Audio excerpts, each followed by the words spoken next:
Welcome to this presentation in Leadership and Management, where we are going to discuss budgeting. So in today's discussion, we are going to explore the basics of budgeting, its importance, and provide practical tips for creating a budget that works for you, your businesses, and also organizations.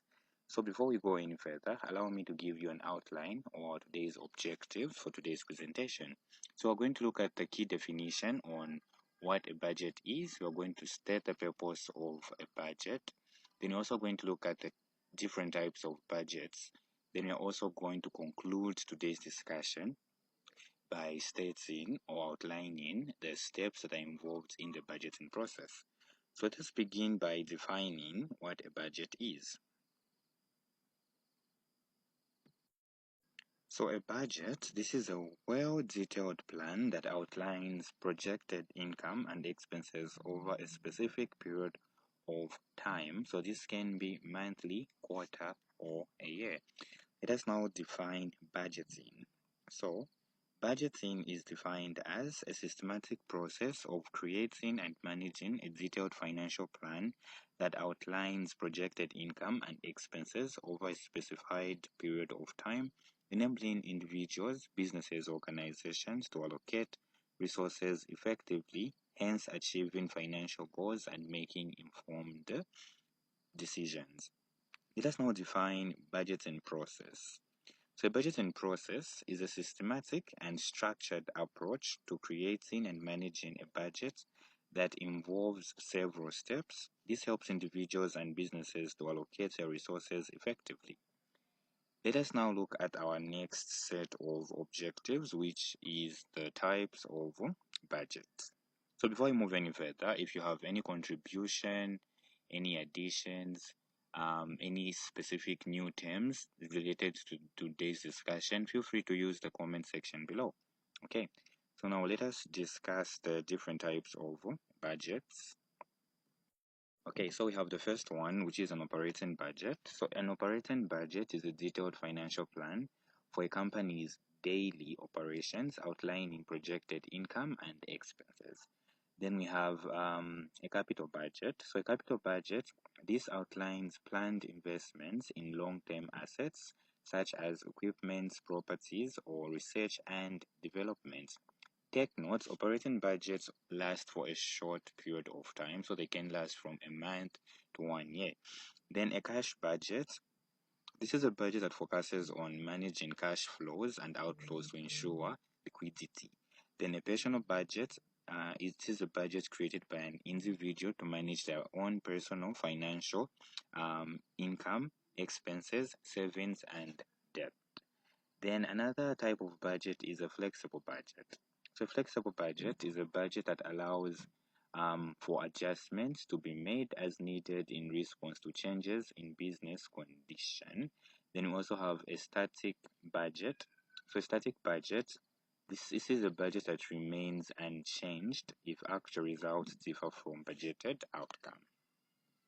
Have a zero-based budget. So a zero-based budget means that this is a budget that starts from a zero base and requires justification for every expense.